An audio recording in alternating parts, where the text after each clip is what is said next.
जय श्री राम मित्रों। मनुष्य जब तक धर्म की रक्षा करता है तब तक धर्म उसकी रक्षा करता है, और जैसे ही मनुष्य के द्वारा धर्म का त्याग होता है उसका पतन प्रारंभ हो जाता है।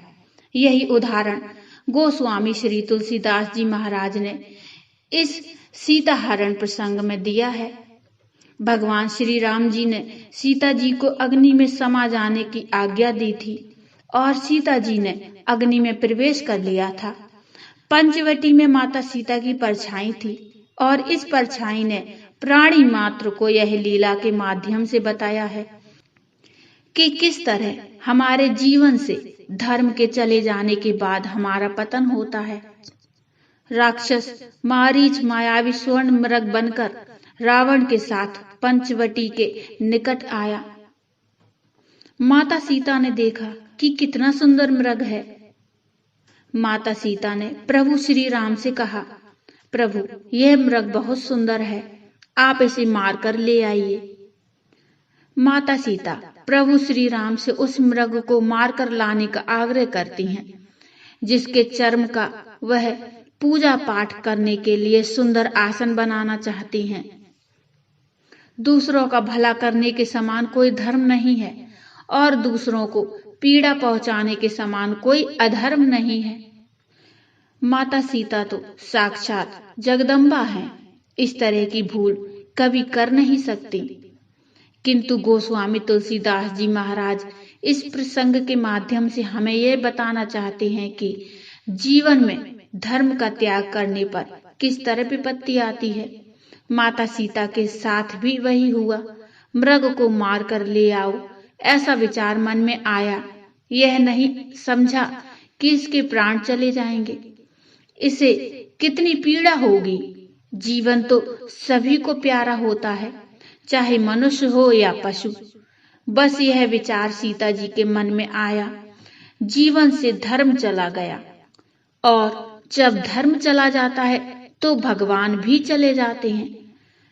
राम जी ने सीता जी के उस आग्रह को स्वीकार कर लिया कि जब तुम्हारा मन इस सुनहरे चर्म के प्रति आसक्त हुआ है तो मैं अब तुम्हें वहां पहुंचा देता हूं जहां सब कुछ सोने का है। जबकि माता सती अनुसुईया ने सीता जी को शिक्षा दी थी कि पति के चरणों में अनुराग होने से बढ़कर नारी के लिए कोई दूसरा धर्म नहीं है। सीता जी की आसक्ति उस सुंदर मृग के प्रति हो गई। भगवान के चरणों का स्मरण ही नहीं रहा कि भगवान नंगे पैर इस मृग के पीछे जाएंगे तो इनके कोमल चरणों को कितनी क्षति होगी। राम जी की माया ने श्री सीता जी से सब बिसरा दिया। राम जी सीता जी की इस इच्छा को पूरा करने के लिए मृग के पीछे चले गए। भगवान बड़े दयालु हैं। जब इंसान के जीवन से धर्म चला जाता है तो भगवान भी चले जाते हैं। मनुष्य का पतन और अधिक ना हो, इसलिए यह दायित्व भगवान संतों को देकर जाते हैं कि अब तुम इनका ध्यान रखना।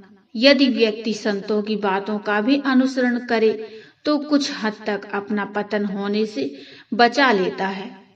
सीता हरण प्रसंग में यही उदाहरण लक्ष्मण जी के रूप में है। भगवान लक्ष्मण जी को यह आदेश देकर गए थे कि तुम सीता जी की रक्षा करना। वन में राक्षस घूमते रहते हैं। लक्ष्मण जी भी संत हैं, किंतु जब धर्म चला जाता है भगवान भी चले जाते हैं। लक्ष्मण जी भी संत हैं, किंतु जब धर्म चला गया तो भगवान भी चले गए। सीता जी ने लक्ष्मण जी जैसे संत की बात को भी नहीं माना। प्रभु को देखकर वह मृग भागा। छुपता हुआ प्रकट होता हुआ वह मृग प्रभु को दूर तक ले गया।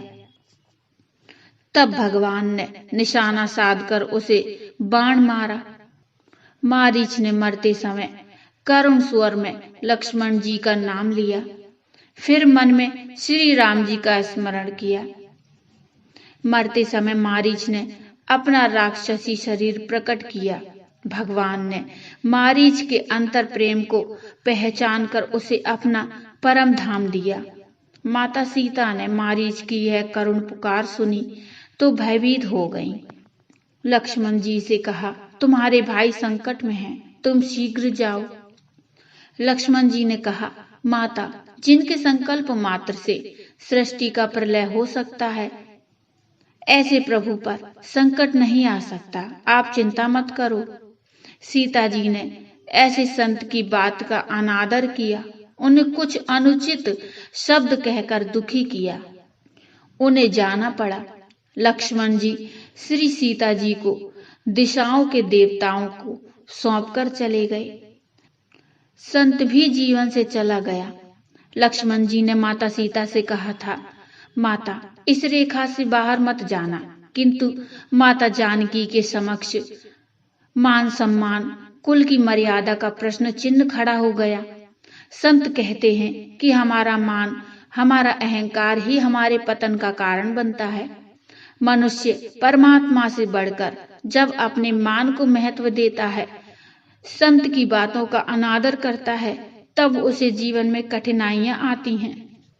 रावण ने श्री सीता जी को अकेला देखा। रावण साधु के भेष में आया। माता सीता ने साधु बने रावण से यह कहा कि दीक्षा इस लक्ष्मण रेखा के भीतर ही ले लीजिए।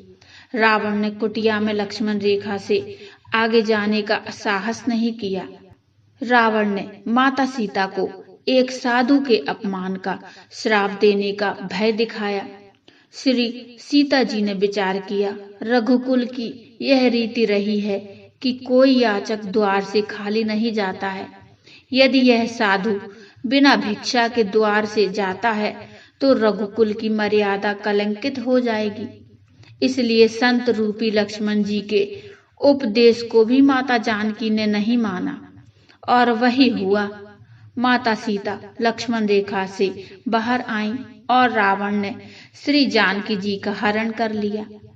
रावण सीता जी का हरण कर रहा था।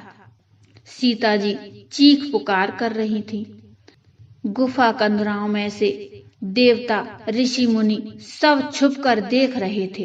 किसी ने भी सीता जी को बचाने का प्रयास नहीं किया, जबकि लक्ष्मण जी माता सीता को दिशाओं के देवता और ऋषि मुनियों के सुपुर्द करके गए थे।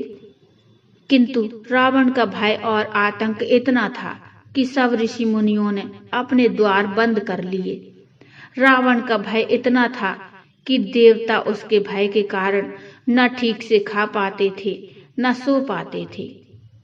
रावण सीता जी का हरण करने लगा। रावण ने अपना असली रूप प्रकट किया। श्री सीता जी भयभीत होकर विलाप करते हुए कहने लगी, अरे दुष्ट, खड़ा रह, मेरे प्रभु आ ही गए हैं। तेरी कामना ऐसी ही है जैसे सिंह की स्त्री को खरगोश पाना चाहता है, वह संभव नहीं है। मेरी चाह रखने वाले राक्षस, तू काल के वशीभूत हो गया है। मित्रों, कुल मिलाकर इस प्रसंग में यही बताया गया है कि जब तक मनुष्य धर्म की रक्षा करता है, तब तक धर्म मनुष्य की रक्षा करता है। मित्रों, यदि आपको ये प्रसंग अच्छा लगा हो तो लाइक करिए और चैनल को सब्सक्राइब कर लीजिए। और हाँ, कमेंट में जय श्री राम, जय सिया राम जरूर लिखिए। मिलते हैं फिर एक और नए प्रसंग के साथ, नई कथा के साथ। तब तक के लिए जय श्री राम।